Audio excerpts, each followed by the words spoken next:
श्री कृष्णाय नमः। श्री गोपीजन वल्लभाय नमः। श्रीमदाचार्य चरण कमलेभ्ये नमः। श्री गुसाई जी परम दयालवे नमः। श्री गुरुवे नमः। अपने माथे विराजता सेव्य स्वरूपाय नमः। सर्व वैष्णवने जय श्री कृष्ण। गत विडियोमां आपणे संक्रांति विषयनी माहिती मेळवी।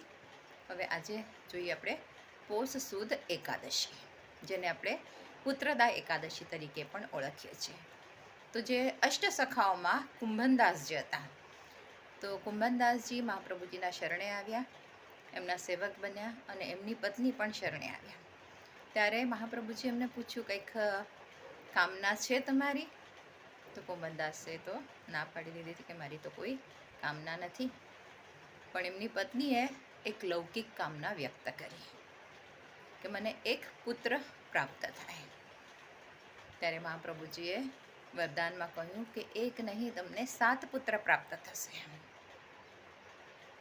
અને સમય જતાં ધીમે ધીમે 7 પુત્ર રત્ન એમને ત્યાં પ્રકટ થયા।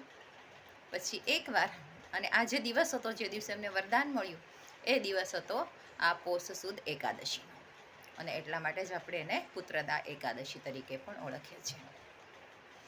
આમ સમય વ્યતીત થતો ગયો, 7 પુત્રોની પ્રાપ્તિ થઈ। અને એકવાર ગુસાઈજીએ કુંભનદાસજીને પૂછ્યું કે આપને કેટલા પુત્ર છે? તો કુંભનદાસે કહ્યું કે 1.5 પુત્ર। તો ગુસાઈજી કે આવું કેવું, 1.5 કેવી રીતે?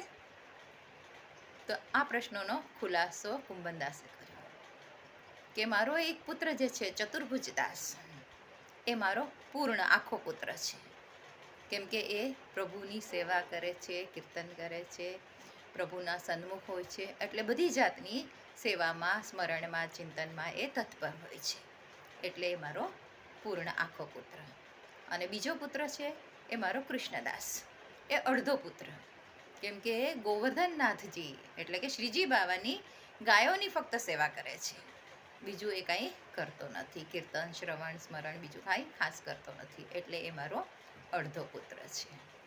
તો આવી રીતે કુંભનદાસજીએ લૌકિક મોહ કેવી રીતે છોડવો, કે જે પુત્ર સંતતિ આપણી સેવામાં, પ્રભુના સન્મુખ હોય, પ્રભુ પરાયણ હોય, એને જ આપણે સંતતિ માનવી, બીજા બધા તો લૌકિક સગા છે। અને દામોદરદાસજીની માટે એટલે એમનો જ્યારે ઉત્સવ આવે છે, મહાસુદ ચોથ ચતુર્થીનો પ્રાકટ્ય દિવસ, તો ત્યારે વધાઈના કીર્તનો ગાવામાં આવે છે। આજ બધાયો મંગલ ચાર્ય, માઘ માસ શુક્લ ચોથ હે, હસ્ત નક્ષત્ર રવિવાર। આવી રીતે દામોદરદાસ માટે પણ આવું કીર્તન ગાવામાં આવે છે। તો દામોદરદાસજીનું જે પ્રાકટ્ય થયું, એટલે કે એમનો જે જન્મ થયો, તે સંવંત 1531માં મહાસુદ ચોથના દિવસે, રવિવારના દિવસે થયો હતો। હસ્ત નક્ષત્ર હતો, અને ભૌતિક દ્રષ્ટિએ કહો તો માતા યશોદા હતી, પણ પિતા ધીરદાસ હતા, અને આપશ્રી જેવા ભક્ત પ્રવરનું પ્રાકટ્ય થયું। અને 3 વખત મહાપ્રભુજીએ જે 3 વાર પરિક્રમા કરી, એ 3 વાર દામોદરદાસ હંમેશા એમની સાથે જ હતા।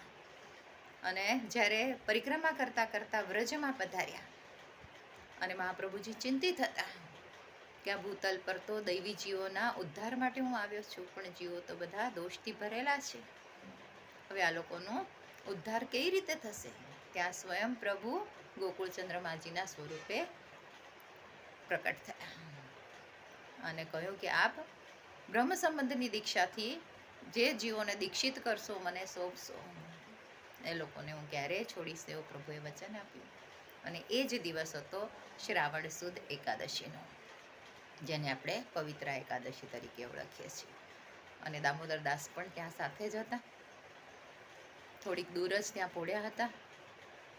અને પ્રભુનું જેવું પ્રાકટ્ય થયું, તો મહાપ્રભુજીએ સૂતરનું પવિત્રું ધર્યું, મિશ્રીનો ભોગ ધર્યો, અને ત્યાર પછી પ્રભુ ત્યાંથી અંતર્ધાન થઈ ગયા। પછી આચાર્યએ દામોદરદાસને પૂછ્યું કે દમલા તુને કુછ સુન્યો? કે હા સુન્યો, પર સમજ્યો નહીં। ત્યારે મહાપ્રભુજીએ સ્નાન કરી આવવાને કહ્યું, અને સૌથી પહેલાં બ્રહ્મ સંબંધની દીક્ષા દામોદરદાસને આપી। અને પુષ્ટિ માર્ગના બધા જ સિદ્ધાંતો દામોદરદાસજીના હૃદયારૂઢ થયા. અને ત્યારથી જ આ બ્રહ્મ સંબંધની એટલે કે ગુરુ અને શિષ્યની પરંપરા શરૂ થઈ. એને પુષ્ટિ માર્ગના પ્રાકટ્ય દિન તરીકે પણ ઓળખવામાં આવે છે. અને 11ના દિવસે આપણે પ્રભુને પવિત્ર ધરીએ છીએ અને 12ના દિવસે ગુરુને પવિત્ર ધરીએ છીએ. આજ માટે આટલું જ. આજના મારા વચનોને પ્રભુ ચરણોમાં સમર્પિત કરું છું.